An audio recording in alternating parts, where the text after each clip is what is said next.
क्या आप जानते हैं कि धनतेरस सिर्फ धन की देवी लक्ष्मी का आगमन नहीं, बल्कि जीवन, मृत्यु और स्वास्थ्य के एक गहरे रहस्य को भी समेटे हुए हैं। हम आज 3 ऐसी अनसुनी कहानियों से पर्दा उठाएंगे जो इस त्योहार की आपकी समझ बदल देंगी। आखिर क्यों जलाए जाते हैं यम के लिए दीपक, क्यों खरीदा जाता है सोना चांदी, और कैसे एक रानी ने यमराज को भी मात दे दी।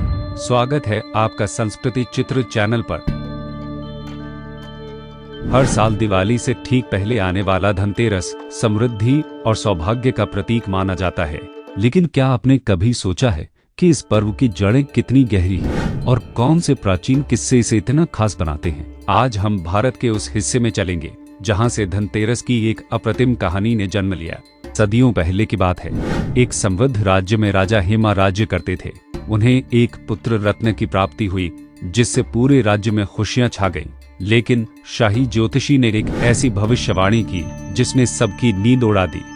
ज्योतिषी ने बताया कि राजा का यह प्रिय पुत्र अपनी शादी के चौथे दिन ही सर्पदंश से मृत्यु को प्राप्त होगा। सोचिए जरा, अपने बच्चे के जन्म के साथ ही उसकी मृत्यु की भविष्यवाणी सुनना राजा के लिए कितना हृदयविदारक रहा होगा। राजकुमार की शादी हुई और उसकी नवविवाहित पत्नी को जब इस भयावह भविष्यवाणी का पता चला तो वह घबराई नहीं। इसके बजाय उसने अपने पति को बचाने की ठान ली।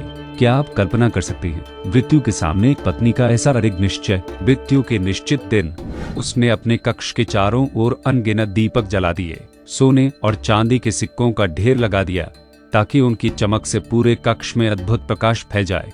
लेकिन कहानी यही खत्म नहीं होती। पूरी रात उसने कहानियां सुनाईं और मधुर गीत गाए ताकि राजकुमार जागता रहे। आधी रात में यमदूत, स्वयं यमराज का दूत, एक सर्प के रूप में राजकुमार के प्राण हरने आया। लेकिन कक्ष में प्रवेश करते ही वह चौंक गया। उस अथाह प्रकाश और गीतों की मधुरता ने यमदूत की आंखें चकाचौंध कर दी।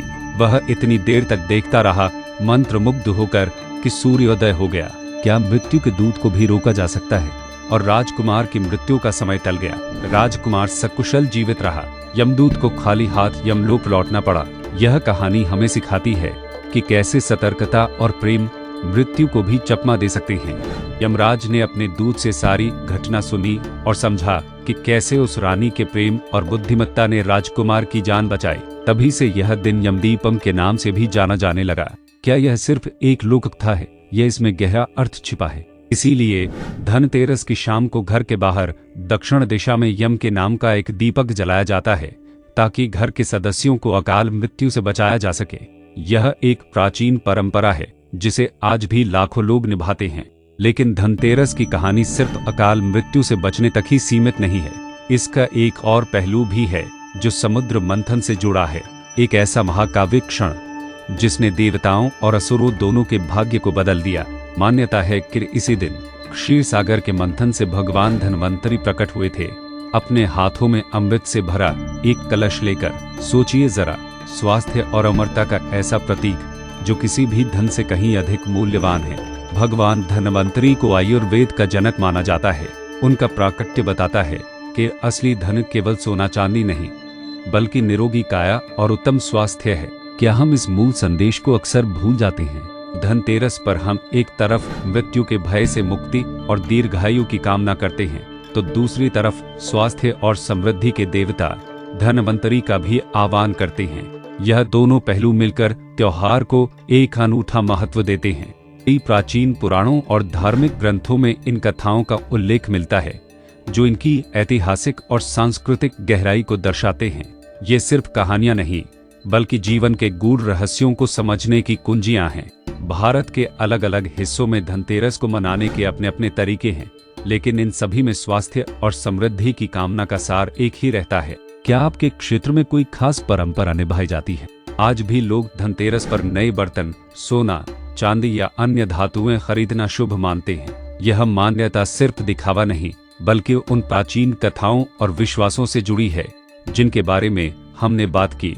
माना जाता है कि नए धातु या बर्तन घर में लाने से मां लक्ष्मी का वास होता है और भगवान धन्वंतरी के आशीर्वाद से घर में आरोग्य आता है।